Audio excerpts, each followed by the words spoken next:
দেবৰী মহাৰাজৰ জয় হওক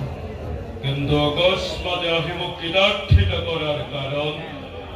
কাৰণ তেনে বিশেষ একো নাই প্ৰথম কাৰণ হৈছে তোমাৰ সাক্ষাৎ আৰু কি দেবৰী কি আৰু দ্বিতীয় কাৰণ হৈছে তোমাৰ বিপক্ষে লোৱা ষড়যন্ত্ৰ কিবা সেই ষড়যন্ত্ৰ কোন সেই ষড়যন্ত্ৰকাৰী যদুবংশী আৰু তোমাৰ পুৰবাসীগণ এই কয় দেবৰী আমাৰ পুৰবাসীগণ হৰি আজি নিজেই বহুদেৱৰ ঘৰত জন্মগ্ৰহণ কৰি তোমাক নিধন কৰিবলৈ উপায় দিয়ক দেবৰী উপায় দিয়ক উপায় দৈপতী পুত্ৰ এইটোতো বেছ মনত আছে প্ৰভু দৈৱকীৰ গৰ্ভজাত অষ্টম সন্তান যে মোৰ প্ৰাণ হৈ ভুল বুজিছা মহাৰাজ ভুল বুজিছা দেবৰী দেৱতাৰ পৰা অতি চমৎকাৰ দেবৰী কিন্তু কেনেকৈ দেবৰী এই অষ্টদল ফুলপাহি লৈছো ইয়াৰ কোনটো পাহি প্ৰথম আৰু কোনটো পাহি দ্বিতীয় ক'ব পাৰিবানে এই পাহিটোক যদি প্ৰথম বুলি গণনা কৰা হয় প্ৰথম দ্বিতীয় তৃতীয় চতুৰ্থ ষষ্ঠ সপ্তম অষ্টমী অষ্টম হয় সঁচা কিন্তু দ্বিতীয় পাহিক যদি প্ৰথম বুলি গণনা কৰা হয় প্ৰথম দ্বিতীয় তৃতীয় চতুৰ্থ পঞ্চম ষষ্ঠ সপ্তম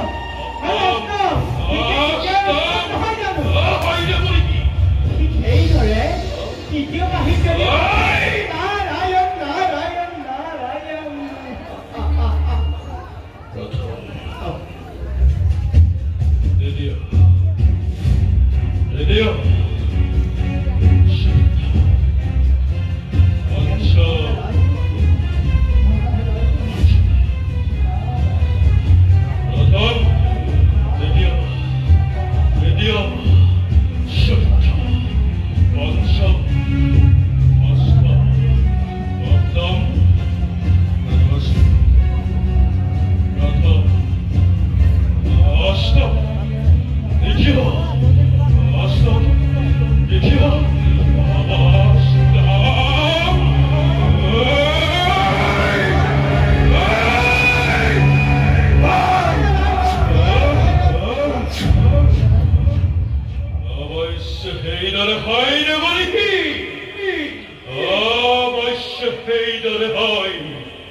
আৰু এটা কথা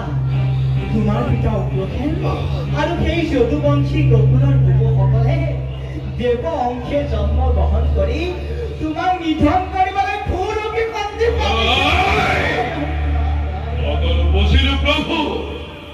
সকলো বুজিলো মই কিন্তু দেৱৰীষি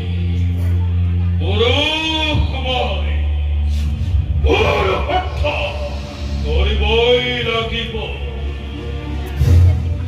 নিশ্চয় মহাৰাজ নিশ্চয় পুৰুষৰ পুৰুষাৰ্থ অথলে নাযায় কেতিয়াও এতিয়া মই বিৰাহে লাগিছো সোণৰে অবুধ কংস সোণৰে অবুধ কংস বসুদেৱনী কৰিয়া যতে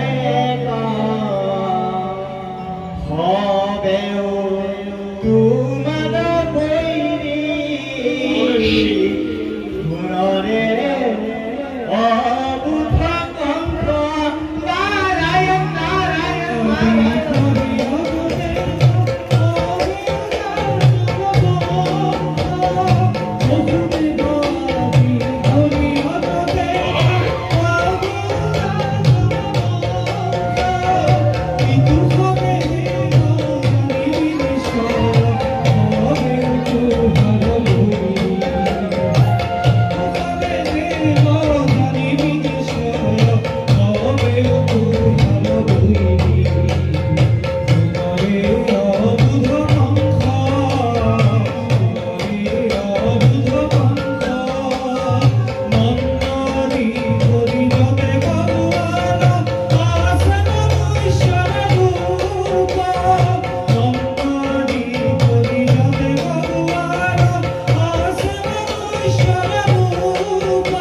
কখনো পুনরে অবুধ কখনো